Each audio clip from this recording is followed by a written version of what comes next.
ఈ రోజు పంపిణీ చేపట్టడంలో కూడా ముఖ్య ఉద్దేశం మనకు ఇందిరమ్మ లాంటి ఒక మహానాయకురాలు ఈ దేశానికి మొదటి మహిళా ప్రధానిగా పనిచేసిండ్రు.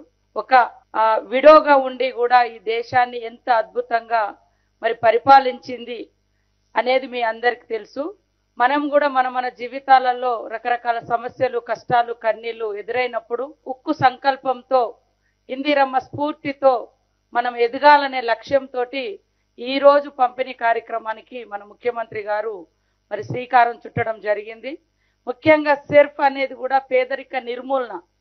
అంటే గ్రామీణ ప్రాంతాలలో ఒకప్పుడు పేదవాళ్ళందరూ ఎక్కువ వడ్డీ వ్యాపారుల దగ్గరికి వెళ్ళి డబ్బులు తీసుకొని వడ్డీలకు చక్రవడ్డీలు కట్టలేక ఉన్న ఆస్తులు కూడా పోగొట్టుకుంటున్న క్రమంలోనే ఈరోజు ఈ సెర్ఫ్ అనేటువంటి సంస్థను, పేదరిక నిర్మూలన సంస్థను మనం తీసుకొచ్చి మరి గుప్పెడు బియ్యం నుంచి 10 రూపాయల పొదుపు నుంచి ఈరోజు ఒక్కొక్క గ్రూప్ 20 లక్షల రూపాయలు మీరు బ్యాంకు నుంచి తీసుకొని దాదాపుగా 99% అట్లా రీపేమెంట్ అనేది చాలా అద్భుతంగా చేస్తూ క్రమశిక్షణ కలిగినటువంటి ఒక పొదుపు ఉద్యమం, ఒక భావోద్వేగం లాగా అంటే ఈ సంఘంలో ఉంటే ఆర్థిక బలోపేతంతో పాటు సామాజిక సంబంధాలు, అక్క చెల్లెల రిలేషన్స్, ఒంటరి మహిళలు, ఇంట్లో అక్క చెల్లెలు లేకున్నా, తోబుట్టు లేకున్నా, భర్త లేకున్నా మాకు ఈ మహిళా సంఘంలో ఉండడం మూలంగా అనేక రకాల సపోర్ట్ లభిస్తుందని కూడా మా సర్వేలో తేలింది. ఇంకా అందుకనే బలోపేతం చేయడం జరుగుతుంది.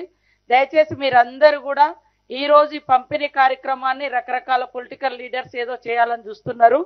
ఒక స్ఫూర్తి కోసం ప్రతి మహిళ ఒక ఉక్కు మహిళగా ఎదగాలి అని మన ముఖ్యమంత్రి గారు 1 కోటి మంది మహిళలను కోటీశ్వరులను చేయాలనేటువంటి సంకల్పంతో మరి వడ్డీ లేని రుణాలు ఇప్పటికే 27,000 కోట్లకు పైగా మీకు ఇవ్వడం జరిగింది. మన డిప్యూటీ సీఎం గారు కూడా ఇప్పటికీ దాదాపుగా 800 కోట్లకు పైగా లాస్ట్ వడ్డీ డబ్బులను కూడా రీపే చేయడం జరిగింది. ఇంకా మిగతాయి కూడా ఈ మధ్య కాలంలో వాళ్ళు రిలీజ్ చేయడానికి సిద్ధంగా ఉన్నారు.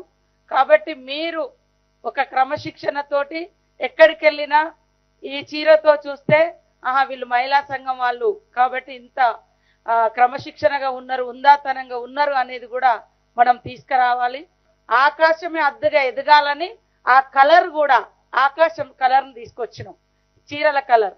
అంటే ఆ రకంగా ఊహించుకొని మన ప్రభుత్వం మిమ్మల్ని పూర్తిగా సపోర్ట్ చేస్తున్న సందర్భంలో చీరల పంపిణీ కార్యక్రమంలో కూడా మీరందరూ ఉందాతనంగా ఉండి గ్రామాలలో సక్రమంగా ప్రతి ఒక్క అర్హులైనటువంటి మహిళకు అందజేసే విధంగా చొరవ తీసుకోవాలి.